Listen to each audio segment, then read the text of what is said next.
নমস্কার বন্ধুরা, কেমন আছেন সবাই? আজকের নতুন একটি ভিডিওতে আপনাদের সবাইকে স্বাগত জানাই। আজও চলেছি এক নতুন ঐতিহাসিক খোঁজের উদ্দেশ্যে।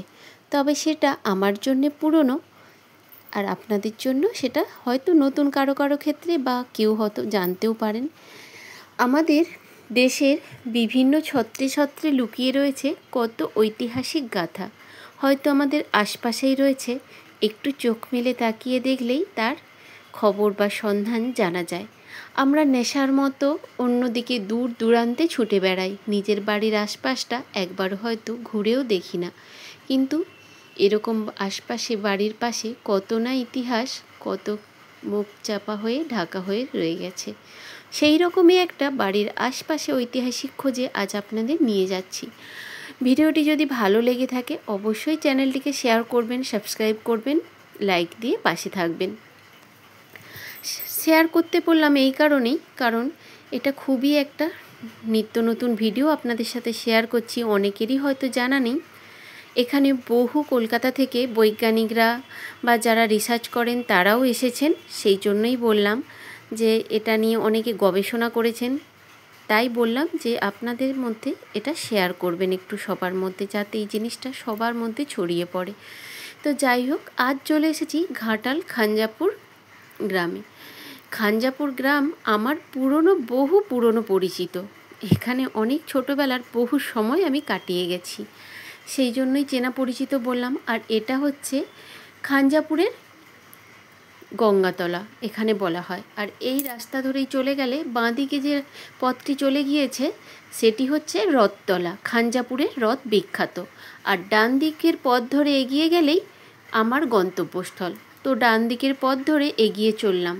বাঁ দিকেরও এই পথের বাঁ দিকে রয়েছে পাল বংশের ইতিহাস, যেটা বিপ্লবীদের সঙ্গে যুক্ত। আর ডান দিকের পথ সোজা যে চলে গেছে পুকুরের পাড় বেয়ে, সেইটা হচ্ছে গন্তব্যস্থল। আজ বিপ্লবীদের গল্প এবং ওই গন্তব্যস্থলের দুটো গল্পই আপনাদের সাথে শেয়ার করে নেব। তো অবশ্যই শেষ পর্যন্ত থাকবেন, স্কিপ করবেন না। খুবই ঐতিহাসিক গল্প, হয়তো অনেকেই জানেন বা অনেকেই জানেন না, সেই জন্য বললাম। পথের বাঁ দিকে রয়েছে ক্রান্তিকারী বিপ্লবী প্রভাংশু শেখর পাল, তার জন্মস্থান বা জন্মভিটা বলতে পারেন। আর ডান দিকে রয়েছে আমাদের পুরনো ঐতিহ্য, ভারতীয় সম্পদ বা ভারতের ধরোহর বলতে পারেন, সূর্যঘড়ি। বিভিন্ন শুনেছি উড়িষ্যায়, কটকে, আরও বিভিন্ন জায়গায় সূর্যঘড়ি রয়েছে। অত দূরে তো যেতে পারি না, বাড়ির আশেপাশে এই সূর্যঘড়ি আমার ছোটোবেলা থেকে দেখা জানা। অনেক বছর বাদ ফিরে এসেছি আবার এই জায়গায়। তবে ফিরে এসে ওই সবই যেন অচেনা জায়গা লাগছে, যেহেতু জায়গার পরিবর্তন হয়েছে। মাটির পথ থেকে প্লাস্টারের পথ হয়েছে। সূর্যঘড়ির জায়গায় নেই, সেও স্থানান্তরিত হয়েছে। সবটাই স্থানান্তরিত হওয়ার কারণও আপনাদের জানাবো, সবটাই জানাবো। ধৈর্য ধরে একটু থাকবেন আমার সাথে। এই সেই সূর্যঘড়ি, যাকে স্থানান্তরিত করে এখানে 4 দেয়ালের বন্দিতে রাখা হয়েছে সংরক্ষিত করে। এটি হচ্ছে সূর্যঘড়ি, অনেক বছর আগের সূর্যঘড়ি। সবই শাল কে বানিয়েছেন সবটাই আপনাদের জানাবো। এই যে সূর্যঘড়ির এই কালো ছায়াটি দেখছেন বাঁ দিকে, নাকের ডগার মতো উঁচু হয়ে খাড়া হয়ে রয়েছে সিমেন্টের এই অবস্থান। আর তারই পাশে তারই ছায়া পড়ছে। চলুন একটু সামনে থেকে আপনাদের দেখিয়ে দিই কত নম্বরে ছায়াটা পড়ছে, যেন দেখতে পাচ্ছেন কি? দাঁড়ান,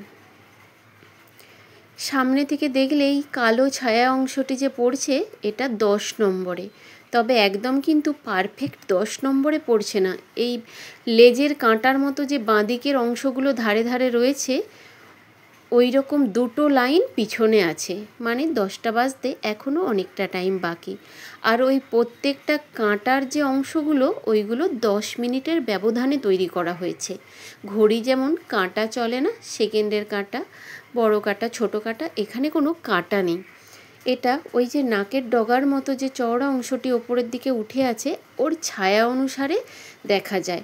সূর্যের আলো যখন ওর উপরে পড়ে, ওই নাকের ডগের ছায়া যেই দাগের মধ্যে যায়, তখন ধরে নেওয়া হয় ওই টাইমটা, মানে ওই টাইমে যদি 10টার জায়গায় ছায়া পড়ে 10টা, বা 9টার জায়গায় যদি ওই ছায়াটা যায় 9টা। এইভাবেই ছায়া নির্ধারণ করে ঘড়ির টাইমটা জেনে নেওয়া হয়। তো চলুন, ওখানে রোদ, তাই একটু ছাওয়ায় এসে মোবাইলের টাইমটা দেখে নিলাম যে ওই টাইমের সাথে ম্যাচ হচ্ছে কি না।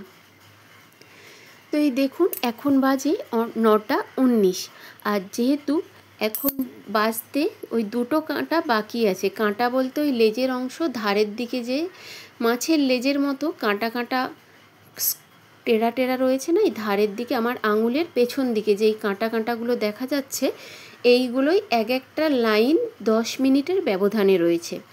এখনও 2টো কাঁটা পেরোয় না, 10-এর আগে ওই রকম 2টো লম্বা লাইন, পেছনে ছায়াটা, মানে 10-10-20 মিনিট বাকি।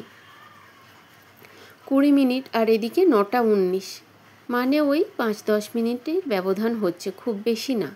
একটা আন্দাজ মতো আপনাদের বললাম, 10 থেকে 15 মিনিটেরই ব্যবধান হচ্ছে, মানে এখনও 10টা বাজতে ওই 20 মিনিট বাকি।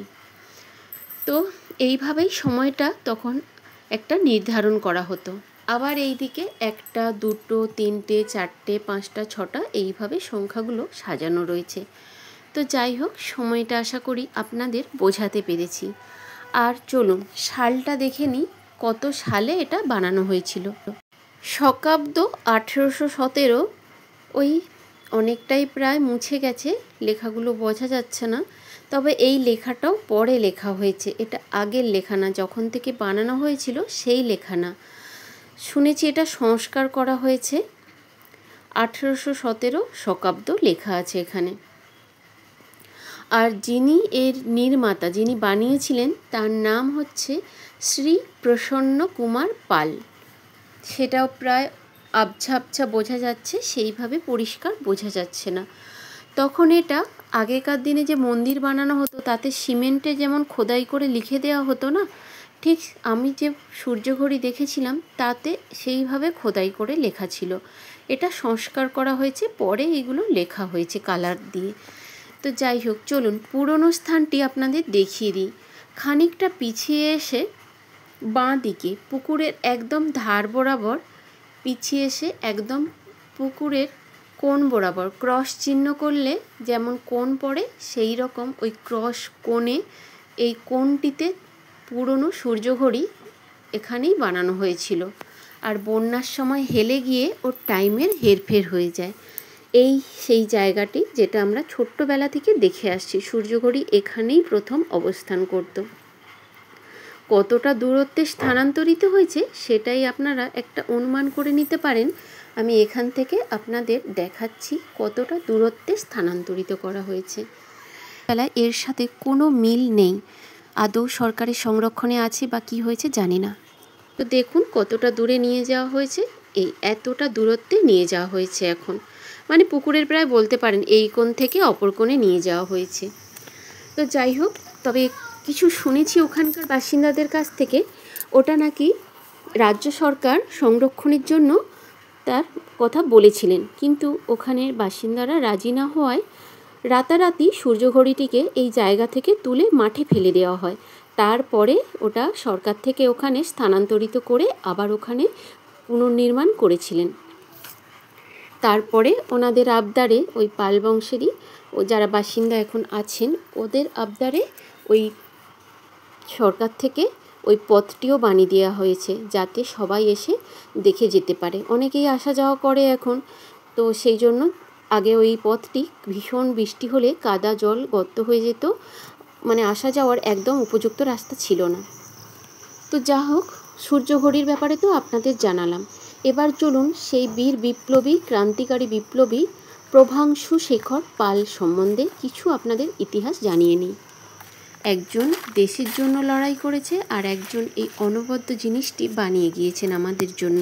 চলেছি আজ সেই বিপ্লবীর বাড়ি খোঁজার উদ্দেশ্যে। এটা আমার পুরনোই চেনা রাস্তা, এই মন্দিরেও হয়তো অনেক বসে খেলা করেছি আগে, সেই জন্যই পুরোটাই চেনা।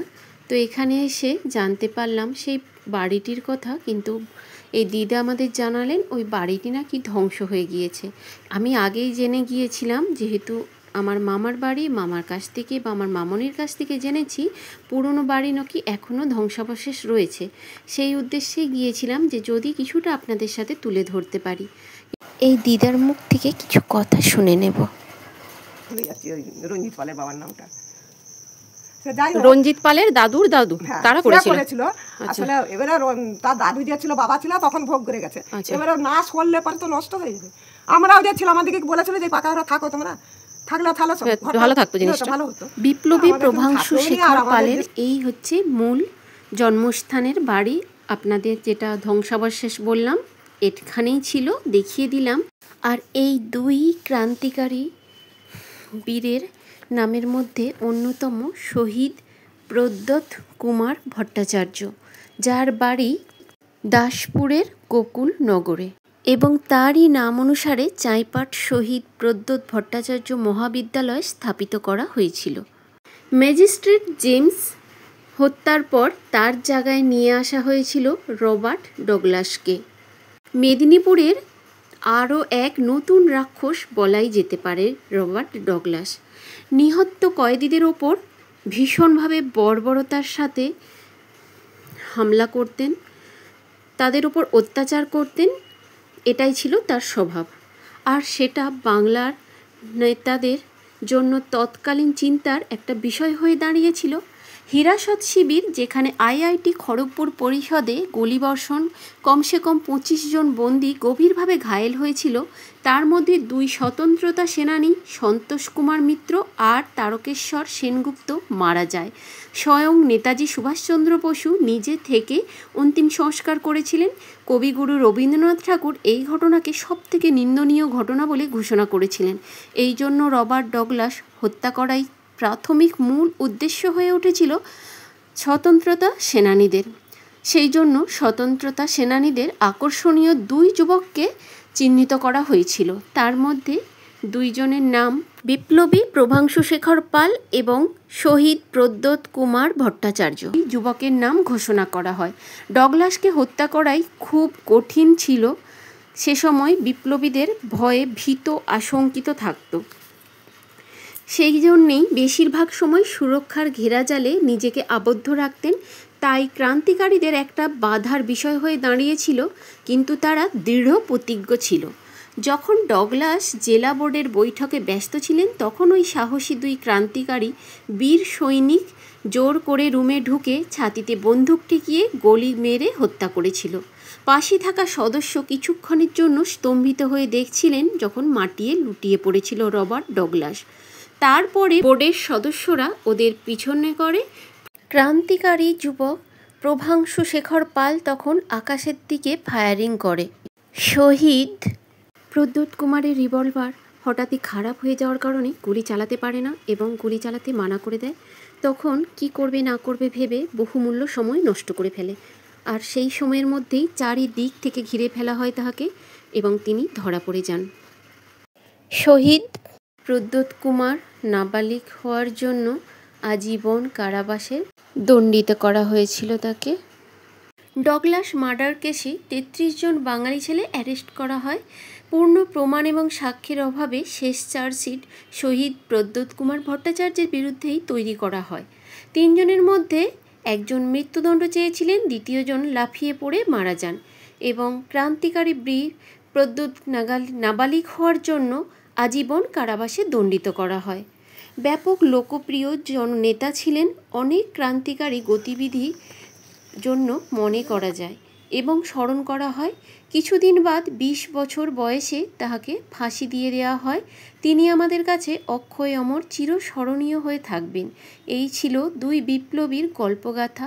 ওই দিদার কাছ থেকে জানতে পারলাম ক্রান্তিকারী বীর প্রভাংশু শেখর পাল আনুমানিক কয়েক বছর আগে মারা গিয়েছেন। কলকাতার সল্টলেকে তিনি থাকতেন এবং আজ তিনি আমাদের মাঝে আর নেই।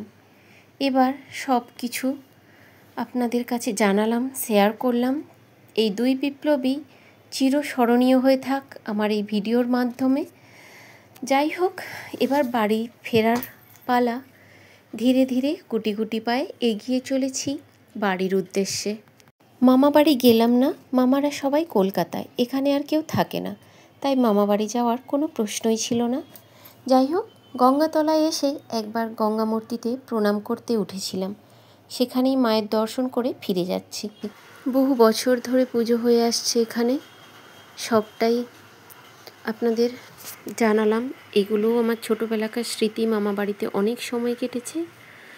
আজ এখানেই শেষ করছি। ভালো থাকবেন, সুস্থ থাকবেন। এইরকম নানান গল্প শোনার জন্য আপনারা যদি কমেন্টে জানান, আমি আবার অন্য কোনো গল্প আপনাদের জন্য নিয়ে আসবো। ভালো থাকবেন, সুস্থ থাকবেন, সাবধানে থাকবেন। নমস্কার।